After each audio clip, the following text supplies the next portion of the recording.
त्योहारों से पहले दिल्ली समेत देश के तमाम बड़े शहरों को दहलाने की साजिश थी, लेकिन दिल्ली पुलिस के स्पेशल सेल ने न केवल आतंकियों के इस नापाक प्लान को नाकाम कर दिया, बल्कि इसकी साजिश रच रहे 6 आतंकियों को गिरफ्तार कर लिया है।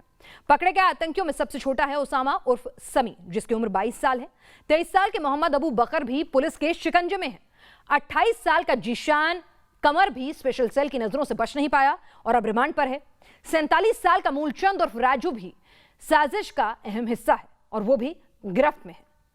जान मोहम्मद शेख को भी धर दबोचा गया, उसकी उम्र 47 साल बताई गई है। पकड़े गए सभी आतंकियों को 14 दिन की पुलिस रिमांड पर भेज दिया गया है। दिल्ली पुलिस की स्पेशल सेल ने मल्टी स्टेट ऑपरेशन को अंजाम देकर आतंकियों के टेरर मॉड्यूल का भांडाफोड़ किया है। चौंकाने वाली बात यह है कि एक बार फिर पाकिस्तान की खुफिया एजेंसी आईएसआई और डी कंपनी की सांठगांठ का खुलासा हुआ है। पाकिस्तान की खुफिया एजेंसी आईएसआई ने दाऊद इब्राहिम के गैंग के साथ मिलकर हमले की साजिश रची थी। इस काम में आईएसआई को दाऊद के भाई अनीस इब्राहिम का भी साथ मिला था। हमले के लिए पूरी प्लानिंग की गई और इसे 2 हिस्सों में बांटा गया। एक हिस्सा अंडरवर्ल्ड से जुड़ा था, जबकि दूसरा टेरर मॉड्यूल से जुड़ा था। दोनों का हिस्सा अलग अलग टास्क दिए गए थे। अंडरवर्ल्ड का पहला टास्क था हमले के लिए हथियारों को पहुंचाना, जबकि टेरर मॉड्यूल का काम था टारगेट आइडेंटिफाई करना। भारत में हमले किन जगहों पर किए जाएंगे, कौन कौन से लोग हमले में निशाने पर होंगे, उनकी पहचान का काम आईएसआई के टेरर मॉड्यूल को करना था। अंडरवर्ल्ड के जिम्मे थी विस्फोटकों को लोकेशन तक पहुंचाने की जिम्मेदारी, वहीं टेरर मॉड्यूल का काम इन विस्फोटकों से धमाका कराने का था। तो आप देख सकते हैं किस तरह से सबकी टास्क जो हैं वो डिवाइडेड थी। इसके साथ ही आईएसआई ने अंडरवर्ल्ड को एक इस नापाक मिशन के लिए पैसे पहुंचाने की भी जिम्मेदारी सौंपी थी और इसके लिए हवाला चैनलों का इस्तेमाल किया जा रहा था। यानी हवाला के जरिए मिशन में शामिल शख्स तक पैसे पहुंचाने थे। साथ ही साथ टेरर मॉड्यूल को आईईडी प्लांट कराने की जिम्मेदारी भी दी गई थी। आईएसआई के टेरर मॉड्यूल के निशाने पर राजधानी समेत कई शहर थे। इसका खुलासा हुआ दिल्ली पुलिस की स्पेशल सेल के शिकंजे में आए आतंकियों से हुई पूछताछ में। यह भी पता चला कि किस तरह इन आतंकियों ने पाकिस्तान में ट्रेनिंग ली थी।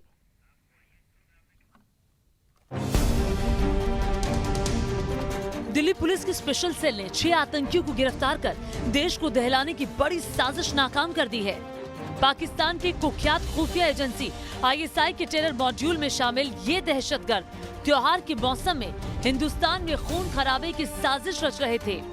पाक परस्त इन आतंकियों की गिरफ्तारी को सुरक्षा एजेंसियों के लिए बड़ी कामयाबी माना जा रहा है। गिरफ्तार आतंकियों में से 2 दहशतगर्दों को पाकिस्तान में ट्रेनिंग दी गई थी। दिल्ली के ओखला से गिरफ्तार ओसामा उर्फ समी ने पाकिस्तान के टेरर कैंप में ट्रेनिंग ली। ओखला के अबुल फजल इलाके से पकड़ा गया आतंकी ओसामा अपने परिवार के साथ 2 महीने पहले D71 के इसी मकान में शिफ्ट हुआ था। इलाके के लोगों के मुताबिक वो दिखावे के लिए खजूर बेचने का काम करता था, पर उसका असली मकसद आतंक फैलाना था। ओखला के अबू फजल इंक्लेव का D71 यही वो मकान है जहां पर ओसामा इलियास समी अपने परिवार के साथ रहता था। 2 महीने पहले ही ओसामा यहां पर अपने परिवार के साथ रहने के लिए आया था। इलाके की लोगों की माने तो इलाके के लोगों का कहना है कि ओसामा जो है खजूर बेचने का काम करता था, लेकिन यहां पर आने से पहले जो है ओसामा जो है मस्कट के रास्ते पाकिस्तान आया था। आम लोगों में रहकर छोटा मोटा कारोबार करने का दिखावा करने वाला ओसामा अपनी साजिश में कामयाब होता, उससे पहले ही दिल्ली पुलिस ने उसे दबोचकर आतंक के आकाओं के मंसूबों पर पानी फेर दिया।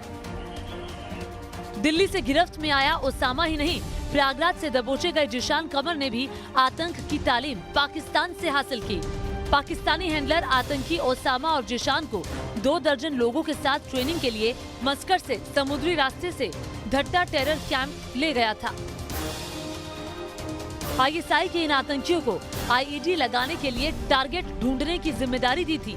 आतंकी ओसामा और जीशान को पाकिस्तान के उसी टेरर कैंप में ट्रेनिंग मिली थी, जहां से आईएसआई और लश्कर तैयबा ने मिलकर मुंबई हमले के लिए अजमल कसाब को तैयार किया था। सुरक्षा एजेंसियों को शक है कि पाकिस्तान एक बार फिर आतंकियों के जरिए किसी बड़ी साजिश को अंजाम देने की फिराक में है। तो क्या फिर मुंबई जैसे हमले की साजिश रच रहा था पाकिस्तान? क्या धट्टा टेरर कैंप में फिर से आईएसआई तैयार कर रही है कसाब दस्ता? ये सवाल बेवजह भी नहीं है, क्योंकि पाकिस्तान के सिंध प्रांत में मौजूद धट्टा को आतंक की फैक्ट्री कहा जाता है। इसे आतंकियों का गढ़ भी माना जाता है। क्योंकि यहाँ कई आतंकी संगठनों के टेरर कैंप मौजूद है, जिसे आईएसआई का संरक्षण हासिल है। धट्टा काफी समय से भारतीय खुफिया एजेंसी के रडार पर है, क्योंकि यहीं पर लश्कर-ए-तैयबा, जैश-ए-मोहम्मद और दूसरे पाकिस्तानी परस्त आतंकी संगठनों के ट्रेनिंग कैंप में इसे प्रशिक्षित आतंकियों के कुख्यात लॉन्च पैड के तौर पर भी जाना जाता है। इसी टेरर कैंप से ओसामा और कमर को ट्रेनिंग मिलने की खबर से सुरक्षा एजेंसियों के कान खड़े हो गए हैं। Team news nation.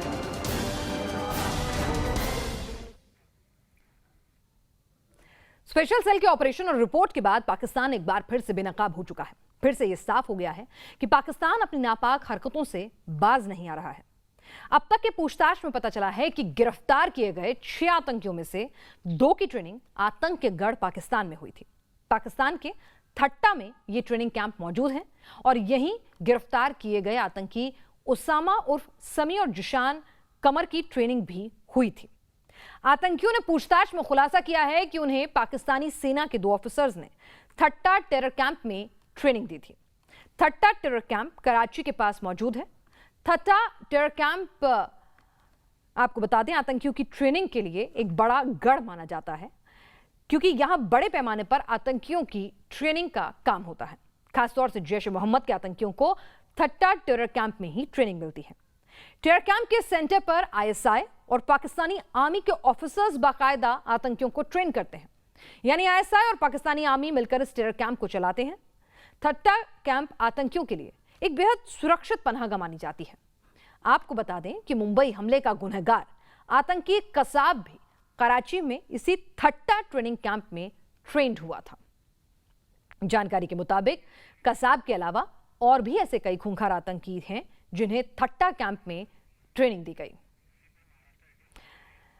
और आपको सीधे ले चलते हैं, महाराष्ट्र एटीएस ब्रीफ कर रही है इस मुद्दे पर, क्योंकि एक आतंकी जो पकड़ा गया है उसके तार महाराष्ट्र से मिले आणि आता सुद्धा आहे। आणि हा माणूस त्याचे जुने कॉन्टॅक्ट होते डी कंपनीशी, ते फार जुने होते, जवळजवळ 20 वर्ष आधीचे संबंध होते। सध्या त्याची काय परिस्थिती बरोबर नव्हती, आर्थिक परिस्थिती, आणि तो धारावीमध्ये राहायचे झोपडपट्टीमध्ये। 9 तारखेला त्याने असा 13 तारखेला जायचे आहे असा प्रोग्राम त्याने एक ट्रॅव्हल एजंटला विनंती केली की मला 13 तारीखचं तिकीट द्या। तर तिकीट उपलब्ध नसून त्याने तात्काळमध्ये तिकीट घेतला।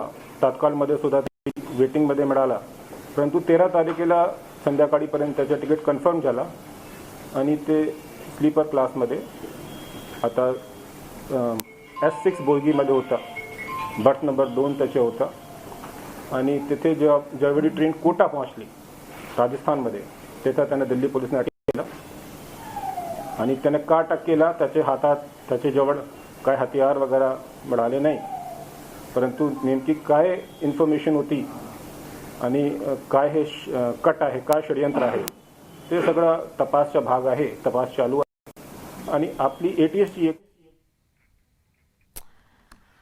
तो अब महाराष्ट्र एटीएस की टीम दिल्ली जाएगी, ये जानकारी दी जा रही थी इन तमाम तारों को जोड़ने के लिए, कनेक्ट करने के लिए। दिल्ली पुलिस की स्पेशल सेल ने मुंबई के धारावी में रहने वाले आतंकी जान मोहम्मद उर्फ समीर कालिया को गिरफ्तार किया। इस गिरफ्तारी के बाद महाराष्ट्र एटीएस और मुंबई क्राइम ब्रांच के अधिकारी भी हरकत में आ गए हैं कि इनके तार कहां तक जुड़े हैं, इनके क्या कोई और साथी भी हैं। धारावी में जान मोहम्मद के घर वालों से लगातार पूछताछ हो रही है, उनके घर की तलाशी ली गई है। इस पर और ज्यादा अपडेट दे रहे हैं हमारे सहयोगी विकास श्रीवास्तव, ग्राउंड जीरो धारावी से। धारावी के सोशल नगर इलाके में हम उस जगह पर आ गए हैं जहां पर चांद मोहम्मद रहा करता था। इस इलाके में उसे दरअसल समीर कालिया के नाम से जाना जाता है। घर से आप देख सकते हैं किस तरीके से मुंबई पुलिस के जो अधिकारी हैं अब घर के दूसरे सदस्यों को धीरे धीरे उसके घर से निकाल कर ले जा रहे हैं। ये जान मोहम्मद के घर के सदस्य हैं जो धीरे धीरे इस घर से निकाले जा रहे हैं और इन्हें किसी जगह पर ले जाके आगे की पूछताछ करने की योजना जो है मुंबई क्राइम ब्रांच की है। आप देख जो इस घर में रहता था वो दरअसल किन गतिविधियों में शामिल था और कौन कौन रहता है घर में? आप कौन लगती हैं उनकी? बड़ी बहन। आप बड़ी बहन है। ये क्यों जा रहा था? तो हम लोग 13 तारीख को हम लोग के साथ ही था। घर पे 5 बजे गया, बोला मैं 5:30 बजे सर वो गईला है वो बोला कि मैं जा रहा हूँ यूपी कुछ काम से, इतना बोल के हो गया। अब हम लोग को नहीं, मैं तो यहाँ रहता नहीं, मैं भाई कल्ला में रहने को। वो किस काम से यूपी जा रहा था, क्या बताया, कुछ तो बताया होगा ना। हम कुछ लोग काम के लिए जा रहा था। हम लोग को तो कल रात को मालूम पड़ा तो हम लोग आए, हम लोग जान ही ये सब में नहीं है सर वो। वो तो आप कह रहे हैं कि ये सब में नहीं है। मतलब दिल्ली पुलिस ने जो गिरफ्तार किया, दिल्ली पुलिस की स्पेशल सेल ने आतंकवादी गतिविधियों के शक के तौर पर गिरफ्तार किया, एक मॉड्यूल के लिए काम कर रहा था। इस बात का, ये सारी बातों का इल्म था क्या आप लोगों को? नहीं सर, नहीं, कुछ नहीं मालूम था। अभी मैं इस वक्त मुंबई के धारावी इलाके में, सोशल नगर इलाका है केला बाजार के पास, वहाँ पर हाउस नंबर 185 जो कि जान मोहम्मद का ठिकाना है, वहाँ पहुँच चुका हूँ। आपको घर की तस्वीरें दिखा रहा हूँ कि किस तरीके से उसकी गिरफ्तारी के बाद से भी उसके घर की पड़ताल की गई है। ये अलमीरा खुला पड़ा है, यहाँ पे चीज़ें बिखरी पड़ी हैं और ये पूरे घर में दरअसल सबूत तलाशने की कोशिश पुलिस की तरफ से हुई है। गिरफ्तारी तो दिल्ली पुलिस की स्पेशल सेल ने की है, लेकिन अब पैरेलली दूसरी एजेंसियां भी हरकत में आ गई हैं। महाराष्ट्र ATS जो है उसके अधिकारी यहाँ पर पहुँच चुके थे। इसके अलावा मुंबई क्राइम ब्रांच के अधिकारी यहाँ पर पहुँच चुके थे और घर के कुछ लोगों को आगे की पूछताछ के लिए अब घर से निकाल कर पुलिस थाने ले जाया गया है। वीडियो जर्नलिस्ट सिद्धेश वाजगे के साथ Vikas Shrivastava, News Nation, Mumbai. Special cell ने मल्टी स्टेट ऑपरेशन को जिस तरह से अंजाम दिया, उससे सरहद पार बैठे आतंकियों के आका भी चौंक गए। किसी को कानो कान भनक तक नहीं लगी और आतंकी धड़ दबोचे गए। स्पेशल सेल ने यह ऑपरेशन दिल्ली, उत्तर प्रदेश और मुंबई में चलाए। स्पेशल सेल ने ओसामा उर्फ समी नाम के आतंकी को दिल्ली के ओखला इलाके से गिरफ्तार किया। ओसामा उन 2 आतंकियों में शामिल है जिसने पाकिस्तान के थट्टा जाकर आतंकी ट्रेनिंग ली थी, टेरर कैंप में। स्पेशल सेल की एक टीम ने आतंकी मोहम्मद अबू बकर को दिल्ली के सराय काले खां से गिरफ्तार किया। इसके साथ ही उत्तर प्रदेश के प्रयागराज से आतंकी जिशान कमर की भी गिरफ्तारी हुई। ओसामा के अलावा जिशान वो आतंकी है जिसने पाकिस्तान में जाकर टेरर ट्रेनिंग ली थी थट्टा कैंप में। जिशान के अलावा लखनऊ से आमिर जावेद को गिरफ्तार किया गया है। आमिर जावेद के घर से विस्फोटक और आपत्तिजनक दस्तावेज भी बरामद हुए हैं। यूपी के रायबरेली से मूलचंद उर्फ साजू नाम के आतंकी को गिरफ्तार किया गया है, जिसकी मुंबई से स्पेशल सेल ने जान मोहम्मद शेख नाम के आतंकी को गिरफ्तार किया है। तो आपने देखा कि किस तरह से लखनऊ, प्रयागराज, रायबरेली, मुंबई में इनके पूरे कनेक्शन हैं दिल्ली के अलावा। हमारे साथ हमारे संवाददाता रुमान इस वक्त जुड़ चुके हैं। रुमान, एक बड़ा भांडाफोड़ हुआ है यहाँ पर और एक बड़ी जो कामयाबी है यहाँ पर दिल्ली पुलिस की स्पेशल सेल को मिली है। कानो कान इस बड़े ऑपरेशन के बारे में किसी को खबर नहीं मिली, क्या टिप ऑफ था? क्योंकि जो जानकारी मिली है, जो मॉड्यूल समझ में आ रहा है रुमान, उससे लगता है कि 26/11 पार्ट 2 को अंजाम देने की ये पूरी प्लानिंग थी त्योहारों से पहले। देखिए बिल्कुल, और टारगेट ये चुनने वाले थे और जल्द ही आतंकी वारदात को अंजाम देने वाले थे, लेकिन उससे पहले ही एक बड़े आतंकवादी हमले को रोक लिया गया। दरअसल खुफिया एजेंसी की तरफ से दिल्ली पुलिस स्पेशल सेल को जानकारी मिली थी, टिप ऑफ्स मिले थे 10 के करीब, जिसमें कुछ मैनुअल थे और कुछ टेक्निकल इनपुट्स थे, जिसके बाद यूपी ATS को भी इसमें शामिल किया गया। मल्टी एजेंसी ये पूरा एफर्ट था और 1 महीने से इन सबको ट्रैक कर रहे थे, इनकी तमाम गतिविधियों को ट्रैक किया जा रहा था और फिर एक साथ छापा मारकर इन सबको गिरफ्तार कर लिया गया। सीधे तौर पर पाकिस्तान बेनकाब हुआ है, क्योंकि पाकिस्तान कश्मीर में आतंकी संगठनों के साथ गड़बड़ी फैलाने की कोशिश में जुटा है। वहीं दूसरी तरफ उसका पुराना रूट जो है अंडरवर्ल्ड के नेटवर्क का इस्तेमाल करके भारत में गड़बड़ी फैलाना, वो भी एक्टिवेट है और इसमें अनीस इब्राहिम का नाम सामने आया है, जो फंडिंग कर रहा था अंडरवर्ल्ड के लोगों के जरिए। इनके पास हथियार पहुंचने थे, RDX पहुंचना था, IED पहुंचने थे और उसके बाद फिर ये 2 टीम में बढ़ जाना था इन्हें। एक को तो टारगेट चुनने के बाद कहीं भीड़ भरी इलाकों में त्योहारों के दौरान धमाका करना था और दूसरे ग्रुप का काम था टारगेट किलिंग करना। अब सबसे महत्वपूर्ण बात यह है कि इनके और कौन से साथी स्लीपर सेल्स मौजूद हैं जो आने वाले दिनों में इनके साथ मिलने वाले थे, और दूसरा क्या हथियारों का या फिर विस्फोटकों का कोई बड़ा जखीरा क्या भारत में आ चुका है, अगर आ चुका है तो वो कहां पर है, और उसके बारे में भी इन सब से रिमांड के दौरान एजेंसीज पूछताछ करेंगी। बिल्कुल रुमान, इस तमाम अपडेट के लिए आपका बहुत बहुत शुक्रिया। आगे जैसे ही पूछताछ में और ज्यादा जानकारी मिलती है, इनके जो तार हैं, इनकी पूछताछ से जो बातें बयान निकलकर सामने आते हैं, उससे क्या कुछ तार जुड़ते हैं, अपडेट पर आप लगातार नजर बनाए रखिए, क्योंकि एक बड़ी साजिश को स्पेशल सेल ने नाकाम किया है। 26/11 पार्ट 2 की साजिश थी इन आतंकियों की, जिसे नाकाम कर दिया गया है। हमारे साथ इस वक्त हमारे संवाददाता लखनऊ से भी हमारे सहयोगी इस वक्त जुड़ चुके हैं, उनके पास जानते हैं। अनिल यादव हमारे साथ हैं ग्राउंड जीरो पर। अनिल, एक बार पहले भी आतंकी जो हैं ATS ने धर दबोचा था और उसके बाद अब दोबारा यहाँ पर प्रयागराज से आतंकियों की गिरफ्तारी होना, किस तरह से टिप ऑफ मिला, कैसे इन आतंकियों तक पहुंचे, क्या कनेक्शन रहा, क्या जानकारी निकल कर आ रही है और क्या इस बात से भी इनकार नहीं किया जा सकता क्या इनका वहां पर कुछ और साथी भी हो सकते हैं, कोई स्लीपर सेल भी वहां पर हो सकता है जो इनको सपोर्ट देता, उस तक भी अब पहुंचने की तैयारी है? बिल्कुल, देखिए अगर हम इसकी शुरुआत की बात करें तो ये पूरा ऑपरेशन दिल्ली पुलिस की स्पेशल सेल ने स्टार्ट किया था। उसके बाद यूपी एटीएस को उन्होंने भरोसे में लिया, उनसे इन्फॉर्मेशन शेयर की और यूपी एटीएस ने ही यूपी के अलग अलग शहरों से गिरफ्तारी की। लेकिन ये सिर्फ यूपी में जो गिरफ्तार हुए हैं 3 या 4 लोग नहीं है, बल्कि ये बहुत बड़ा गैंग है, क्योंकि 3 या 4 लोग इतने बड़ा ऑपरेशन, इतनी बड़ी साजिश को प्लान नहीं कर सकते थे। बाकी सभी लोग अंडरग्राउंड हो गए, अपने मोबाइल उन्होंने स्विच ऑफ कर दिए हैं, कोई कॉन्टैक्ट किसी से नहीं कर रहे हैं, तो ऐसे में उन्हें ढूंढ निकालना बहुत मुश्किल है। एडीजीएलओ ने कहा है कि 6 लोगों को हिरासत में लिया गया था, 3 लोगों को गिरफ्तार कर लिया गया, 3 लोगों को भी हिरासत में रखा गया, उनसे पूछताछ हो रही है। और जो सबसे बड़ी खबर निकलकर सामने आ रही है वो अभी हमें एटीएस के सूत्रों ने बताया है कि ये सितंबर से लेकर अक्टूबर के बीच ये धमाका करने का प्लान कर रहे थे और नवरात्रों में जो दुर्गा नवरात्र होते हैं और पंडाल लगते हैं उसमें और दशहरे मेले के दौरान ये धमाका कर सकते थे। उन्होंने अपने टारगेट भी चिन्हित कर लिए थे और उनको अंजाम देने की ओर आगे बढ़ रहे थे, लेकिन उससे पहले ही इनका प्लान चौपट हो गया जब दिल्ली पुलिस और यूपी एटीएस की संयुक्त कार्रवाई में इस पूरे गैंग को भंडाफोड़ कर लिया गया। और एटीएस से जुड़े सूत्रों ने हमें बताया है कि इन्होंने मथुरा, काशी और अयोध्या के अलावा विंध्याचल को भी इन्होंने टारगेट किया था, वहां भी रेकी की थी, वहां पर भी ये धमाका कर सकते थे। तो ये बड़ी जानकारी निकलकर सामने आ रही है एटीएस से जुड़े सूत्रों द्वारा। और ये प्लान कर रहे थे निश्चित ही यूपी को दहलाने की, यूपी इनका सबसे बड़ा टारगेट था, क्योंकि यूपी में जिस तरह की सरकार है, बिल्कुल अनिल, यहाँ पर टारगेट पर थे धार्मिक स्थल और निशाने पर थे त्योहार। 26/11 पार्ट 2 की बड़ी साजिश हुई नाकाम। छोटे से ब्रेक के लिए रुक रहे हैं, जल्द लौटेंगे, आप बने रहिए न्यूज नेशन के साथ।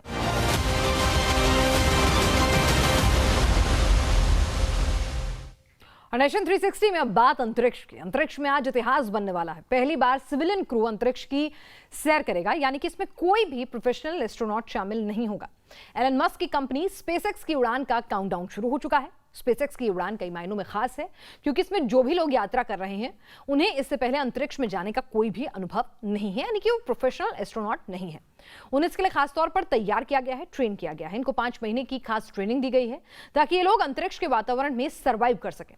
इस मिशन को खास नाम दिया गया है इंस्पिरेशन 4, यानी कि मिशन प्रेरणा देने वाला है। जिस रॉकेट से इसे लॉन्च किया जाएगा उसका नाम है फॉल्कन 9 और इसे ड्रैगन स्पेसक्राफ्ट भी कहा जाता है। स्पेसक्राफ्ट को अमेरिका के फ्लोरिडा से लॉन्च किया जाएगा। कैनेडी स्पेस रिसर्च सेंटर से ये स्पेसक्राफ्ट उड़ान भरेगा। अमेरिकी समय के मुताबिक इसे आज रात 11:55 पर लॉन्च किया जाएगा।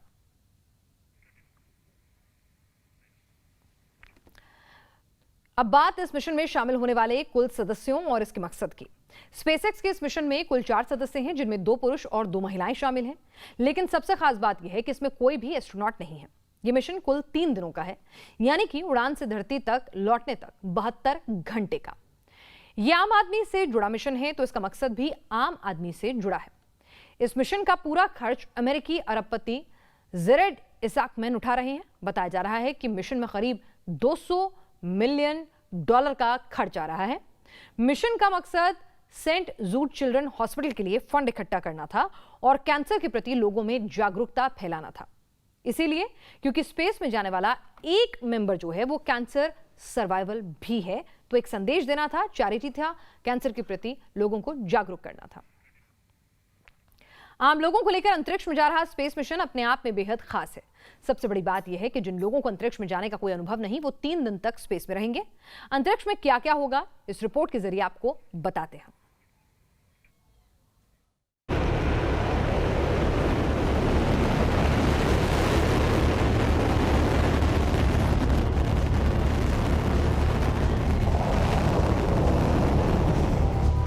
इस मिशन को नाम दिया गया है इंस्पिरेशन 4 और यह मिशन 3 दिन का है, यानी कि पूरे 72 घंटे का। 72 घंटे तक चारों लोग अंतरिक्ष में रहेंगे, वहां के एटमॉस्फेयर का पहली बार अनुभव लेंगे। जेरेड इसाकमैन की लीडरशिप में स्पेसक्राफ्ट धरती के ऑर्बिट का चक्कर लगाएगा, लेकिन स्पेस स्टेशन पर डॉक नहीं करेगा। रिपोर्ट्स के मुताबिक स्पेसक्राफ्ट में मौजूद लोग कुछ एक्सपेरिमेंट भी कर सकते हैं। सबसे खास ये कि इस स्पेसशिप में बाथरूम छत पर होगा और यहाँ से शानदार व्यू भी दिखेगा। ये बाथरूम जहाँ होगा उसके ऊपर शीशे का गुंबद जैसा आकार होगा, जिसे क्यूपोला नाम दिया गया है।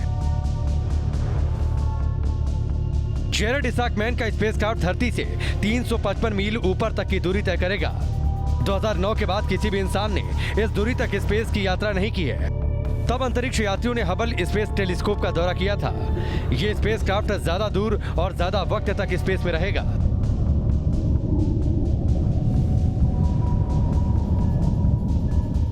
हालांकि पहले ब्लू ओरिजिन और वर्जिन स्पेसशिप अंतरिक्ष में गए थे, लेकिन ये दोनों स्पेसक्राफ्ट एज ऑफ स्पेस तक ही गए थे और चंद मिनटों के मिशन के बाद ही धरती पर लौट आए।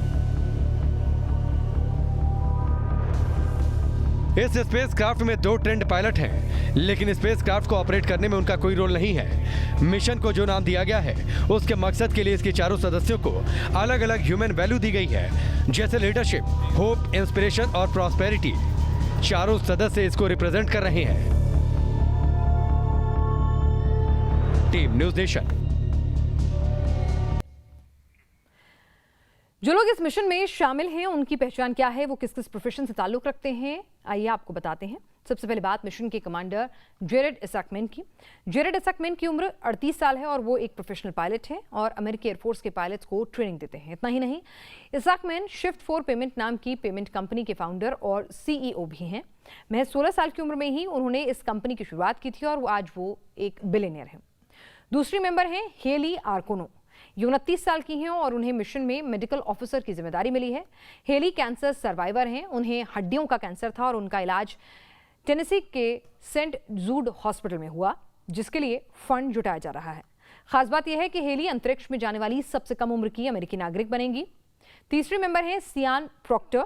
ये उम्र में सबसे सीनियर हैं, इनकी उम्र है 51 साल। सियान एरिजोना के एक कॉलेज में जियोलॉजी की प्रोफेसर हैं। इनके पिता अपोलो मिशन के दौरान नासा के साथ काम कर चुके हैं, उन्हें मिशन पायलट का जिम्मा मिला है। और चौथे मेंबर हैं क्रिस सैम्ब्रोस्की। इन्हें मिशन स्पेशलिस्ट का जिम्मा मिला है। 42 साल के क्रिस अमेरिकी एयरफोर्स के पायलट रह चुके हैं और इराक युद्ध में शामिल रहे हैं। तो नेशन 360 में आपने देखी देश और दुनिया की वो खबरें जो जानना समझना आपके लिए जरूरी था। आज के लिए बस इतना ही, दीजिए इजाजत।